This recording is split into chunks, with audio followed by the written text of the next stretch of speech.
Henderson. Brad. Comes Brad. Okay, I think we might have a. All right, Council Lady Henderson going once, absent moment. Council Lady Benedict. Bradford, Evans, Gamble, all is here. Council Lady Hurt. Councilman O'Connell. Councilman Roten. Councilmember Young. If there's no objections, Councilman Syracuse has a bill on this agenda, and he's got to be next door here in about 15 minutes. If no one objects, I'm going to go to his early. It's bill number 2020-462. It's on page 3 by Syracuse, Van Rees, and Nash. Approves a second amendment to an agreement between Metro Government and Plaza 2750 LLC concerning the acquisition of real property for use as the site of a new public library and the acquisition and construction of related infrastructure and landscaping improvements in Donaldson. Any information you want to share with us, Councilman Syracuse? Thank you, Mr. Chair. Do you want to take it? Sure. Motion and a second. Well, thank you so much. So this is a, if you recall, especially those in here in last term, this is a public-private partnership between Holiday Properties and Metro Government in regards to Metro getting a new library in the heart of Donaldson that'll be the civic anchor for the walkable town center. So as we know, capital spending is frozen right now. And the infrastructure that has already been done, there is actually about $60,000 left over from the infrastructure of this site. And so the thought is that there is going to be green space in a civic site in front of where the library is going to go anyway. And this is not asking for any money that out of the general fund at all. This is asking for us to be able to amend the contract between Holiday Properties and Metro Government to effectuate moving just $60,000, less than that, to be able to go ahead and do the green space and green space civic site already that the public and libraries can go ahead and use. So it's work that's going to be done anyway, and so I'm requesting that you all support the tweak to the contract to allow not just infrastructure, but landscaping. That's basically what this does. Any discussion? Oh. Just one clarification. So this is property that they own, Holiday, that the private entity owns and that Metro will be building green space, greenway on? So this is Metro's property now. So this has been as part of the deal, the public-private partnership, was that it was shared infrastructure cost, and then Metro takes possession of the site. So it's just sitting there, you know, until we can build a library. Now, amount of funding is 60,000. It's even less than that. It's like 58.5 is total. Okay, and the length of, is this a land lease or? No, it's Metro property. Metro property already. Yeah. But okay, I ask these questions only because we recently passed a bill, which I'm excited about long-term land leases that requires community engagement on the front end. And sure. if this fits the criteria, I'm sure it would be an easy communication, but it sounds like it's smaller than that, and we're already doing that. So. Right, Metro Government owns the property, and it's work that's going to be done anyway. So it's not asking for any money, just to be able to use the money that was already allocated and to be able to. Sounds like a great project. I support. Thank you. Thank you. And I was just going to second this because I pass it every day, and there's a big, large empty spot there. We know the library, it's going to take a while for the library to get built with capital funds, but if we could improve this spot, it would help the folks in Donaldson not have to look at a big eyesore every day when we already have the money sitting there. It's just reallocating it for something that would help District 15, and a lot of people live in my district in Donaldson as well. So thank you to Councilman Syracuse for doing this. Anybody else? All those in favor say aye. Aye. Opposed, like sign. I have 8-4-0 against. Any abstentions? Okay. Back to the agenda. This is the agenda for the Public Works Committee, Tuesday, October 6th at 4 p.m. I don't have much as a chair report. I think some of you may have seen the email going around about that Council Lady Henderson had asked about in regard to the materials to fix our trash carts and the new ones and the old ones and how much they were ahead or behind, but it's on schedule. They got the parts ordered now, and so hopefully if you have any constituents concerned about their repair request, it's in the works and should be done in a fairly timely manner. I also received an email from Riley Lauren of Internal Audit. Some members had asked about the internal audit at the billing at water services. She reports the audit is approximately 75% through the planning phase. This means that interviews are completed with a few follow-up questions outstanding. Background information has been gathered and risks are being evaluated and mapped to ensure that the audit fieldwork will appropriately address high risks. The scope of the audit and setting of objectives will be finalized soon. Once planning is wrapped up within the next week or two, we will begin our fieldwork phase. If there's any additional information needed, please let me know. Thanks, Lauren. Brother Honeysucker, did you have anything to add to that? Okay. Any other staff reports? Public Works, go ahead, Jen.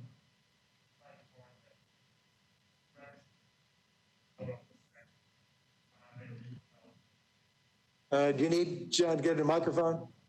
Okay. We all want to be able to hear that deep voice of yours.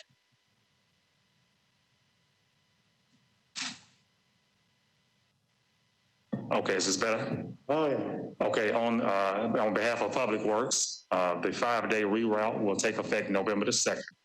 So that's some exciting news coming up. The staff at Public Works is doing a great job to make sure that this moves and takes place in a very smooth way. So we're excited about that. That's all I have on Public Works.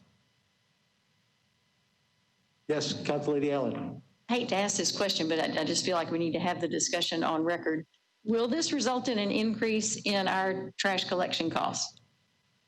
I will have to, that's a question I would have to check with the staff and I can have that answer for you no later than in the morning. In the morning, okay. Yes. I mean, if we're talking about freezing costs, I just think it's important for us to know if this is an additional cost or if we have to freeze costs, if this is something that is at risk as a result of the proposed referendum. Yes, ma'am. I'll make sure that the committee has an answer first thing in the morning. Great, I appreciate that. Thank you.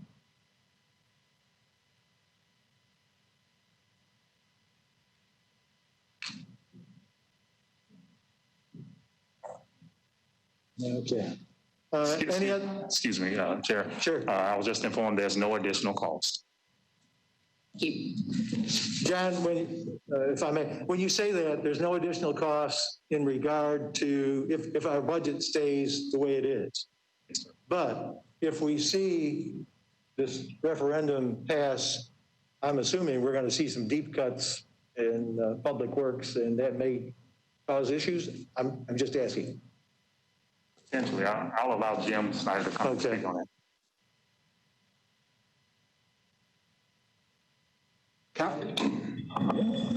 Councilman, since this is simply moving to an additional day, there's no additional cost. And so obviously it's a per household pickup. And so this is just more efficiently getting the trash picked up and done on time. So there's the cost difference is net zero. But I think I heard from Council Member Allen, what would be the impact of the potential budget cuts if this referendum should get on the ballot and pass? Do we know that impact? On that part of it, I'll have to get back with the director and report back to the committee. I think one initial press release said it might be every other week we start collecting trash. Okay, I can wait.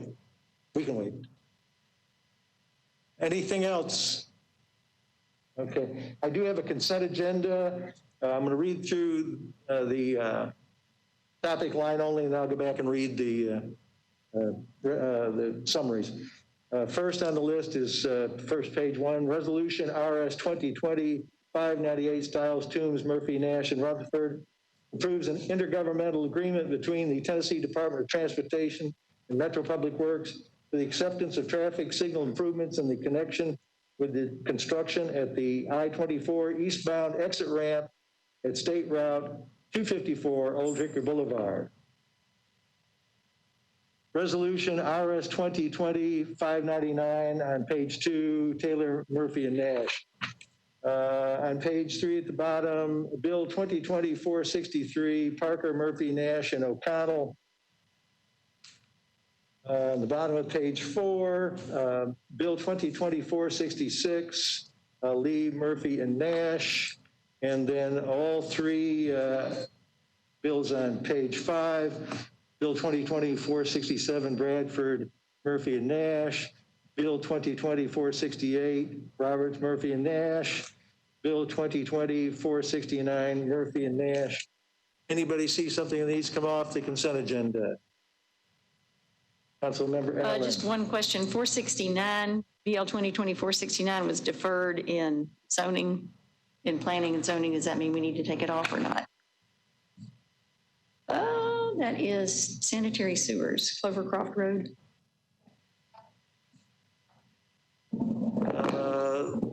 Chairman, I deferred that in planning because I think that's the one that we don't have a district council member on it. And so my planning chair rule is to default it if there's not a district council member. Okay, we'll take that off consent. All right, let me go back. I read the first one already. Let me read the rest of the summaries. Resolution RS 2020-599 amends ordinance number Bill 2020-167 to authorize the Metro government to accept a fire hydrant assembly, sanitary sewer manhole, and easements, and update map and parcel information for properties now located at 1600 State Street and 300 Barbecue Alley. Bill 2020-463 renames a portion of Sharp Avenue between McFerrin Avenue and the CSX Railroad to West Sharp Avenue. Bottom of page 4, Bill 2020-466 accepts permanent and temporary easements for the Granny Wright Lane Stormwater Improvement Project for 2 properties located at 2335 and 2337 Granny Wright Lane. And on the last page, Bill 2020-467 accepts a permanent and temporary easements for the Kipling Drive Stormwater Improvement Project for 13 properties located along Good Bar, Aladdin Drive, and Kipling Drive. Bill 2020-468 accepts a new water and sanitary sewer main, fire hydrant assemblies, sanitary sewer manholes and easements for property located at 110 Tune Airport Drive. Do I have a motion on the consent agenda? Any discussion on any of these? Going once? All those in favor of the consent agenda, vote by saying aye. Opposed, like sign. Any abstentions? Consent agenda, 8-0. Okay, on page 2, Mr. Hall, resolution RS 2020-601 requests Metro Public Works with the Tennessee Department of Transportation place signage within the Metro government's jurisdiction related to the limitation on the use of engine compression braking devices. We have Ms. Benedicti. Thank you, Chair. This is just to work with Public Works. We've done this in Donaldson and Hermitage in a few areas. It's just around areas off of the interstate where you've got a lot of industrial or light industrial, and you've got an excessive amount of large trucks, 18-wheelers, dump trucks, things of that nature passing through residential neighborhoods along that route. And it's just to get some signage there to try to stamp down the use of those jack brakes, as they call them, as they pass through those areas. Did I get a motion on that? Second. Motion approved, second. I'm sorry, go ahead, discussion. Councilor So Allen. can you describe what areas it would include? So this is the Clarksville Highway and Ashland City Highway areas of Briley Parkway, because I've got it going both east and west, north and south on those two locations. And that's along, again, where all the light industrial work and where the heavy construction is. It's where our C&D landfill is and our grading sites are. Any further discussion?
concern, I think, for the police department is the language there with respect to the need to obtain direct consent. Currently, we don't have an agreement with one of the groups, like my understanding is the bill is to direct it at.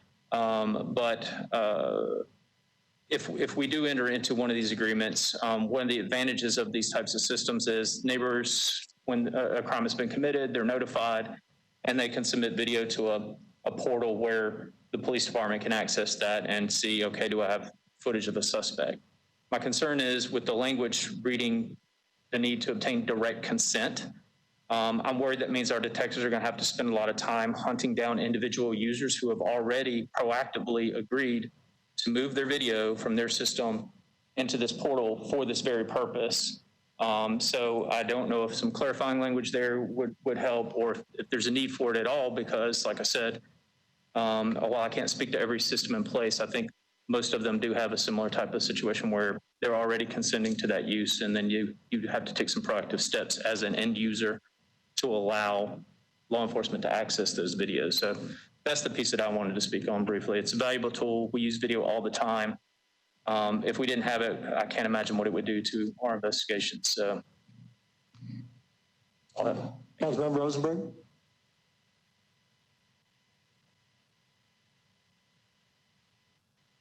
Thank you, Mr. Chairman. First, again, having nothing to do with the bill, I would posit that the most effective way to allow crimes would be to ban privacy and constitutional protections entirely and let anybody search anybody's card anytime.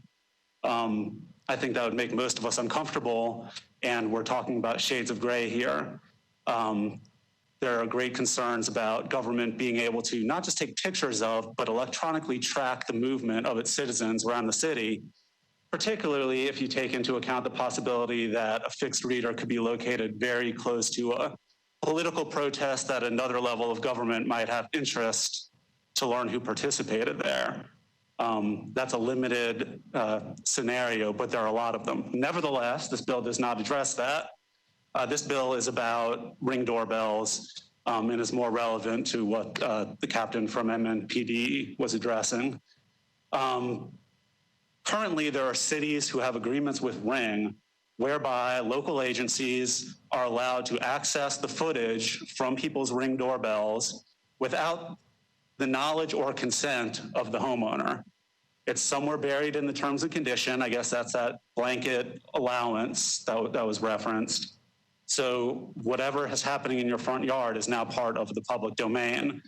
What this bill does is say that you have to get consent or a court order before you can find out what somebody's private surveillance system found happening in their own front yard.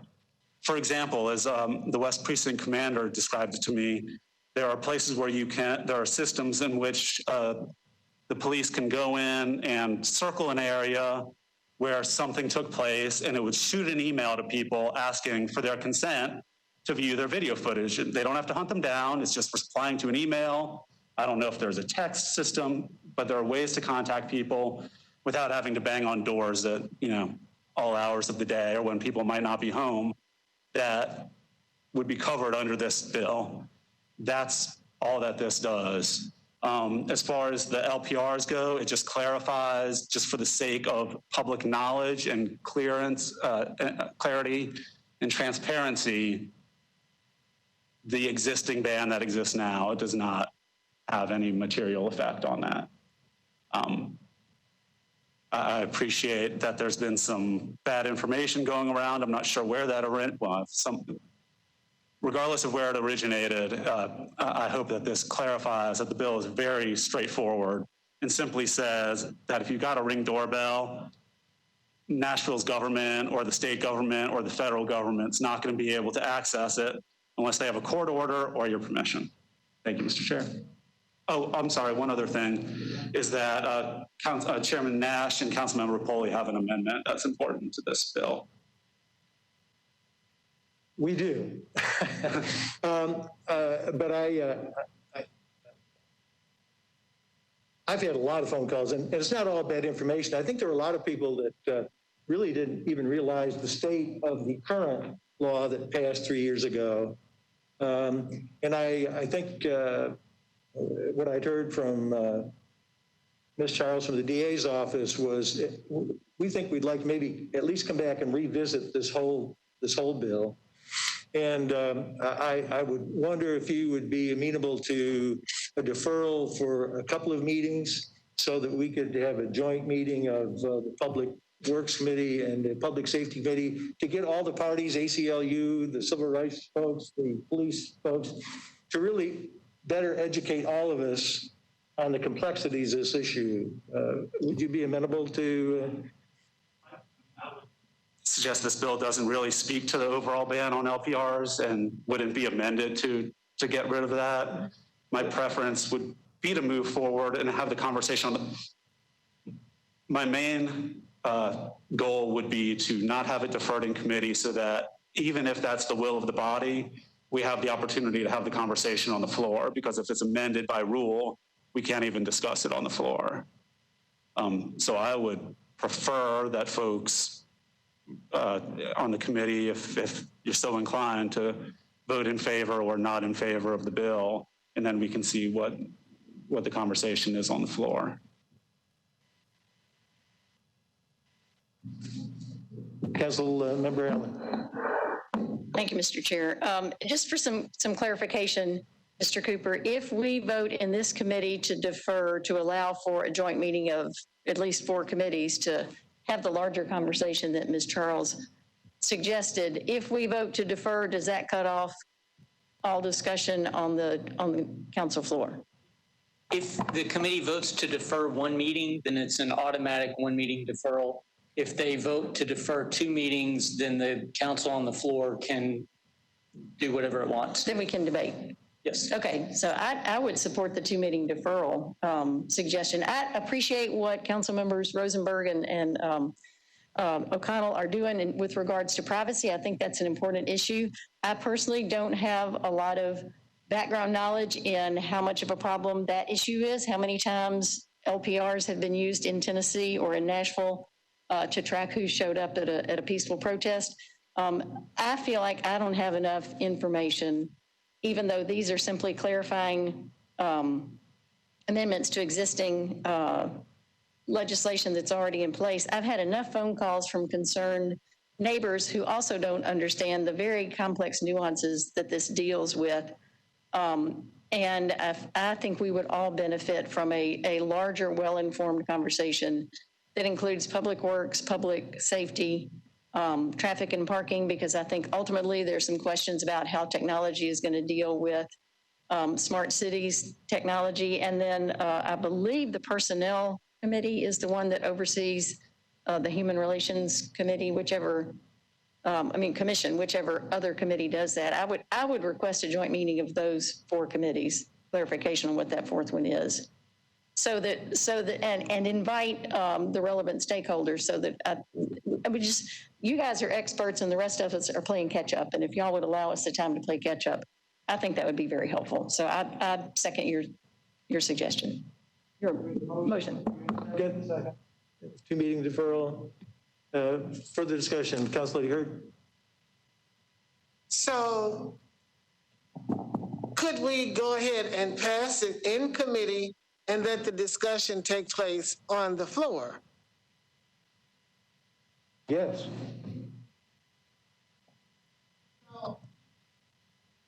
And if we recommend a 2-meeting deferral, we can also discuss it on the floor. So I don't necessarily, I thought this was a simple deal when I read it, and something came to mind to me that happened in my front yard. And it was really simple, and it's not necessarily directly associated with this, but it's what came to my mind.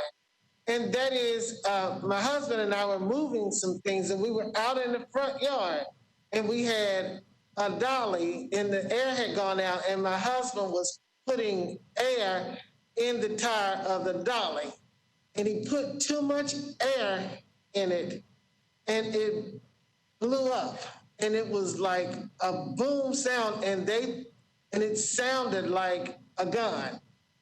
And when I tell you that my neighbors came running over to my house, into my garage, because of what they thought had occurred. And I appreciate the care that they had and what they shown for me. But with this bill, it made me think about the protection of my own privacy and how, and I know this is a Ring camera and it's not directly associated, but knowing that if someone just used whatever evidence that they had for whatever purposes, then they could do something that may not necessarily be what they thought they saw. Council Member O'Connell. Thank you, Mr. Chair. And I appreciate Councilmember Hurt's remarks. And I will say, as we have this conversation, it is frustrating to me personally that this became somewhat of a conversation about license plate readers. I understand now more than I did before when this bill got filed about some issues with drag racing that are occurring in Southeast Nashville in particular. And to Councilmember Rosenberg's point, that was never the intent of the bill. It is not the material impact of this bill. We did already in 2017, the previous council took some action, some regulatory action on license plate readers. I'm happy to revisit that with members of this committee and others and other Metro departments and agencies and probably some stakeholder groups as well for a bigger conversation about public safety and privacy. I think with this bill, I'm thinking about a couple different things. A few weeks ago, across the street from the boundaries of District 19 and Edge Hill Apartments, there was a door that was mistakenly kicked in on the basis of bad information, out-of-date information. If we are not serious about where the boundaries of privacy, public information, and public safety take place, then here is a scenario that you could imagine. Several of my neighbors have Ring or Ring Light cameras. If we don't require consent or warrants, then it is quite conceivable based on existing terms and conditions that those private cameras, by virtue of an agreement that none of us would ever know about, could become part of a live surveillance network that could allow somebody walking down the street based on troubling data that we've already grappled with as a city, maybe a person of color who is misidentified, and suddenly we wind up with a very unfortunate circumstance. And that is one of the things that this bill takes into account. I would hope that members of this committee and members of the council as a whole would be thinking about that. It is a critically important issue. This is a transparency measure. It does not limit access. It puts some guardrails on the access to that information that are consent driven. And I think those guardrails are important. Roden. I guess I need a legal can help me out here because I'm just, in my scenario, I just moved into a new home. It's 6 acres, it's surrounded by trees. It has a security system and a ring thing on the front door. You can see the entire property. You can't see outside the property. If someone called Metro Police and said, Councilman Roten's dancing a jig buck naked in his property, does Metro Police have to have probable cause, or do they have to get a subpoena, or do they have to go in front of a judge, or can they just go access from ADS or alarm.com that footage? I might have to turn it over to Captain Gilder on this one. I appreciate the captain, but I would like a legal opinion on that, not the police officer. Is he a lawyer for the police department? I mean, I don't really want a lawyer from the police department's opinion. I want my lawyer's opinion. Okay, well, this is the first I've heard the question, so if you could give me a second to process it. Well, I mean, I'm in favor of I really want to get the answers to this before I vote on this is why I'm really what I'm I'm saying is that I'm not in favor of them just having access to that type of information. I really want to get the information whether they could do that or not. So under the current law, because we do not have any kind of prohibition, theoretically, Metro Police could contact whatever service you're talking about without a warrant. And if the service had that footage, could hand it over without your consent or knowledge. What this bill is trying to do is say police can still get that data, but to do so, it has to be with your consent first. Makes sense to me. Speaks to Councilmember Hurt's issue as well, right? I mean, ultimately, if what neighbors had seen was a bad view of something that happened in her front yard from their ring across the street, they could call law enforcement and suddenly, you know, it's something that is out of Councilmember Hurt's control because she was caught on someone's camera. Yeah, Ms. Gamble. Thank you. As the public safety chair, I am open to your idea or suggestion of having a joint meeting and just clearing getting all of the information out for the committee and the public, because I do have several questions still about it as well. My question is, if we vote for the 2-meeting deferral to get it on the floor for discussion today, it will have to come back to the committee. Is that correct? Yeah, it'll be re-referred to the committee. Whereas if we vote on it today. The motion would have to re-refer. Yeah, okay. That was my question. So You could certainly do that, but that's not a given. okay. So if we vote on it today and it goes to the floor for discussion, it wouldn't necessarily, I guess what I'm trying to find out is if we're going to have a second or a joint meeting to get more information, I guess it would be ideal for it to come back for re-referral anyway. Even if we didn't defer, we could still re-refer on third reading. Okay. Either way, you can re-refer to public safety or public. Councilor Benedict. I can't, all right, there we go. Thank you, Chair.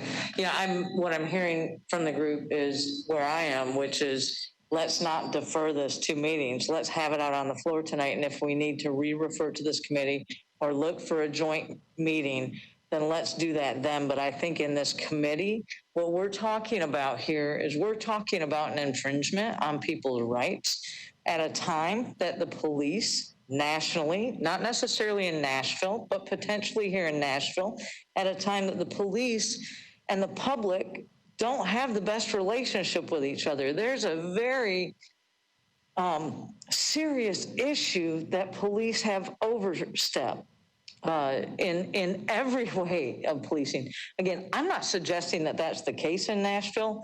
However, I think that as a council body, we need to make sure that we are representative of our citizens, of our residents, and protecting them from any type of overstep of the police state that we continue to see. So my recommendation is that, or my, not recommendation, but rather what I am I'm speaking against the deferral. We're on the deferral, is that correct, Chair? Okay, so I'm speaking against the deferral. I believe that we need to go ahead and take action on this in the committee to not defer the bill. I think we have the opportunity to defer it later on the floor with a re-referral to this committee or other committees if a joint meeting is desired by the body. But I believe that we need to focus not only as a body, but also as a committee to the community to say to them, we're looking out for you. We don't want people to be able to access information. I just had somebody steal across the street we installed a ring after Christmas, and a neighbor stole under construction. They had their construction trailer stolen, and they came over and I said, hey, let's try to find it. And we found it. And we didn't find much information other than the color of the truck. Nevertheless, that's something that I would much rather provide on a personal level rather than the police being able to come and say, give me your video. And that to me is just I think about so many other scenarios about our vulnerable community, including what Councilmember O'Connell said with regards to the incident at Edge Hill. We have a communication problem. We have not full access to everything, so we need to leave it in the citizenry's hand to allow them to give permission for us to have access to their information. Far too often we are seeing overreach, and I believe as a committee and hopefully as a council body that we can see that this is a bill that will protect Nashvillians. This is a bill that we should pass as a body swiftly, quite frankly, and make sure that here at a time that we're looking at a new police chief, we're going through the entire process. Let's make sure that Nashvillians know that whoever that new chief is, whether it's somebody from the existing department or not, that they know that Nashville is committed to their safety and we are not going to infringe on their rights. We need to build trust with the community, and by passing this bill, I believe we will take a step as a body to tell not just our citizenry, but also the administration that we will not allow Nashvillians to have their rights infringed upon. So I would encourage and strongly encourage that this committee not defer this bill, but rather go ahead and pass it through committee. If other council members have concern with it, let's talk about it on the floor, and we have the opportunity on the floor to go for a deferral. I will not be in support of any deferral from this committee, and I hope that my colleagues will not either. Thank you. Councilmember Murphy. Since I'm not on this committee, I appreciate you letting me speak.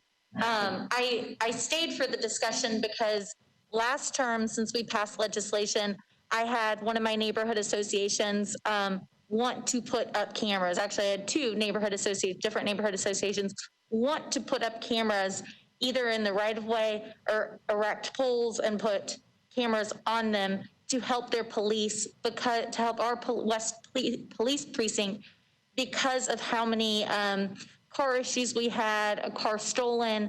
One of my constituents was pistol whipped, and had there been cameras, there could have been more evidence. Since this bill was filed, unbeknownst to another neighborhood, so a third neighborhood in my district, they contacted me asking what would be the process if we wanted to put up cameras to help the police.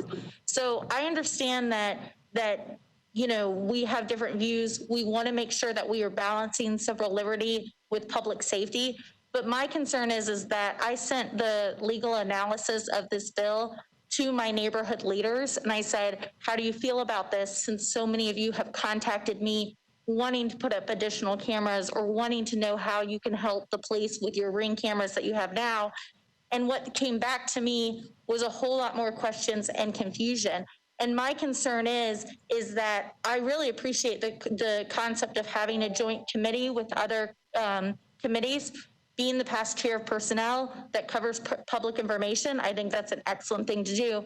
My concern is that once you get past second reading, the bill is not amendable without a suspension of the rules. We all know that we are currently still debating our rules and how that works, and we don't like rule suspensions. And my concern is that the bill could be better after that joint meeting, and you are limiting and tying your own hands if you do not have a full discussion of this with other committees and limit yourself from having that opportunity for making this bill better. So just my 2 cents as a non-committee member, and I appreciate it. Forgive me for not letting you go first as a member. I've got several communities who have inquired about and even seeking grants to have cameras installed in for that exact same reason. But we've also had that conversation with how would you want that information to be utilized? And I'll be very brief and poignant with this particular piece. As the example in the room that is being referred to so often, that can be easily mistaken or misidentified for something. What you do not want is to turn on your television as someone who is legally heavily armed and home is very well surveilled, a misunderstanding and someone coming to my home with bad information without having spoken to me first or someone else. it will go really bad in a number of ways.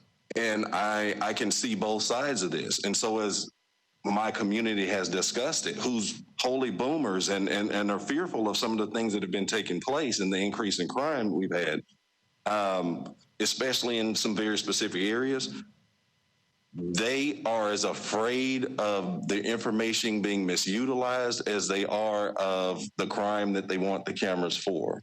And so they're more than happy to give consent before that information is used if the cameras are up. And so, like my other colleagues who have recently spoken, I too believe that we should not defer, that we should have the discussion on the floor. And if need be, it never prevents us from re-referring back to other committees and having further conversation.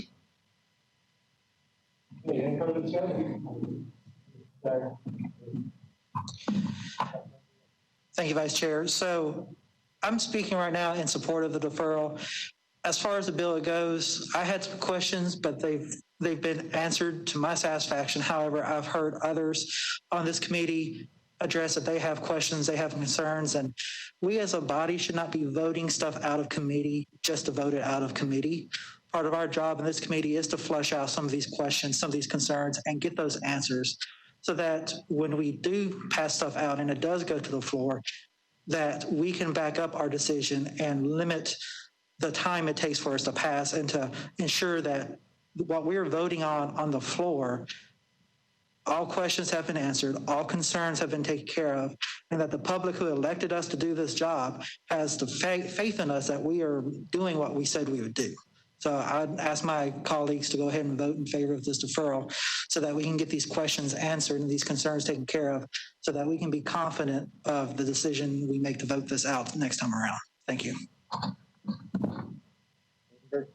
Thank you, Mr. Chair.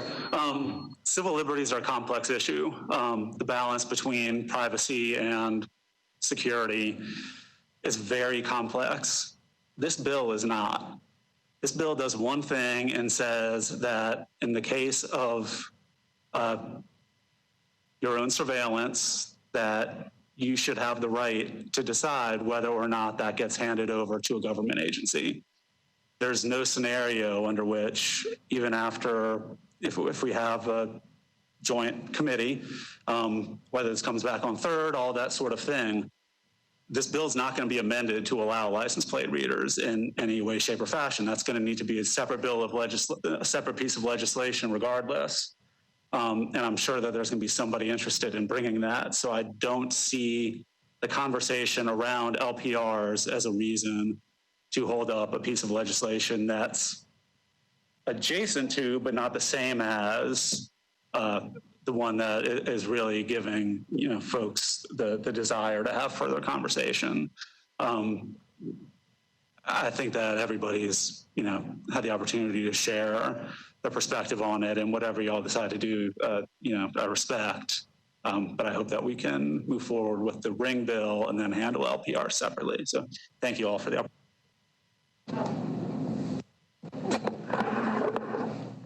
Thank you, Mr. Chair, for letting me speak again. I believe this is relevant to the deferral. I have had a number of conversations, as I said, within my previous district where I have lots of connections, and had a technical expert who has now shown up who I believe can speak to the second piece of the bill, which is the clarification that LPN on private property cannot be used for information that is gathered in the public right-of-way. And whether or not that is not a change in the bill, but simply a clarification, it is something that has been done for the past year. And apparently with this clarification will clearly not be able to be done. And so I don't know if it's appropriate as part of the discussion on the deferral to ask Dr. Tim Holman from Vanderbilt, who's a computer whiz and has held a number of community watch meetings in District 18 on the installation of cameras, to speak to the difference in saying now even LPNs on private property cannot be used to solve crimes. I would defer to the chair on that. Without objection, 2 minutes.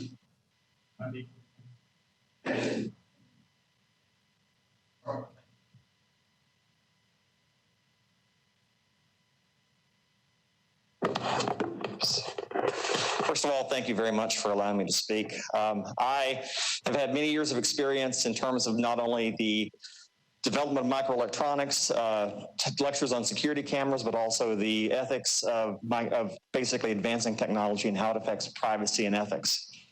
I want to say that the second part of the proposed ordinance that bans LPRs on private property, I'm very much opposed to that for multiple reasons. First of which is it's simply unenforceable. And what I mean by that is if you look at this, that's an LPR camera.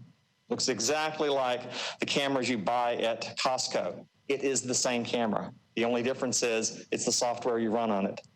Any camera nowadays can be turned into an LPR camera. So people can put up LPR systems on their private property. You'll never know. It's unenforceable. So since it's unenforceable, that means it's ineffective. If people want to gather LPR data and use it in a nefarious way, they're going to be able to abuse it and you'll never know because they're not going to come up and admit it. They're not going to be somebody like me who's going to come up and say, we need LPR because LPR allows us to stop crime. It allows us to find stolen cars.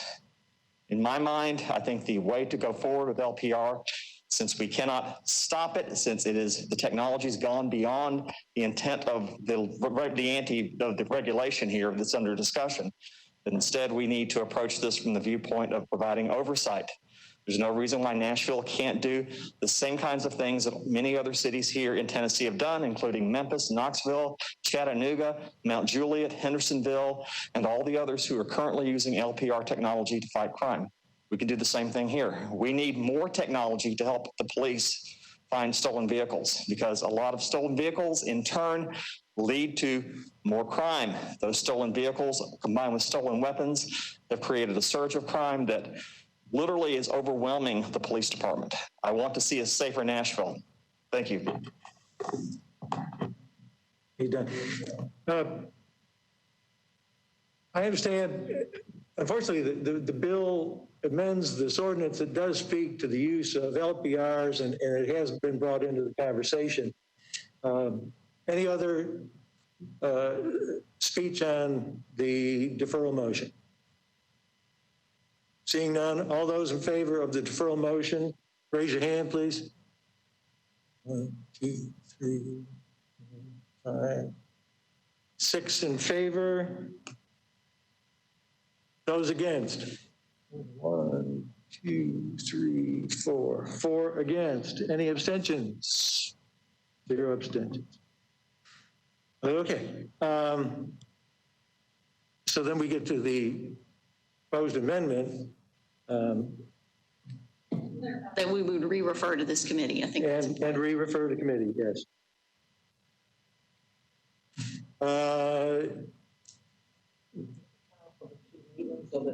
I would also like my amendment deferred 2 meetings, if I could have that motion to keep it in track automatically. Okay, so we need a motion or not? Yeah, no, sure. On to, thank you, everyone. That was a good discussion. I think it certainly speaks to the complexity of the issue, and I look forward to learning a lot more from every side. Okay. Bill number 2024-62, Syracuse, Van Rees, and Nash approves the Second Amendment to an agreement between the Metro Government and Plaza. We already did that, didn't we? I'm sorry. Bill 2024-64, Hurd, O'Connell, Nash, and Allen changes the name of 10th Circle North from Rosa L. Parks Boulevard to Dr. Martin Luther King Boulevard to Reverend Kelly Smith Circle. We have a motion. Do we still have a quorum? 1, 2, 3, 4, 5, 6, 7. We do 8. Yeah, we're 8, 9. Okay, yes, 9. We have motion. Any discussion?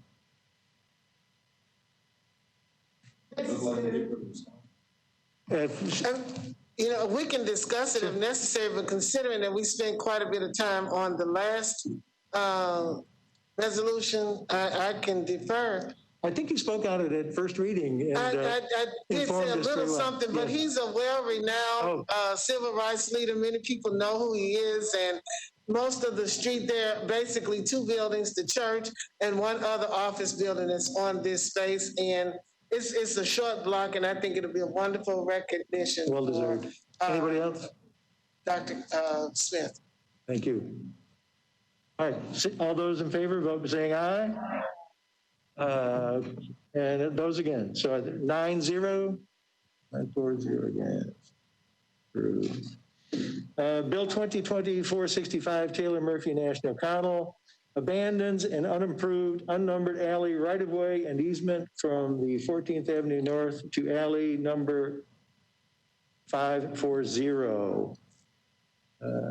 We have a motion.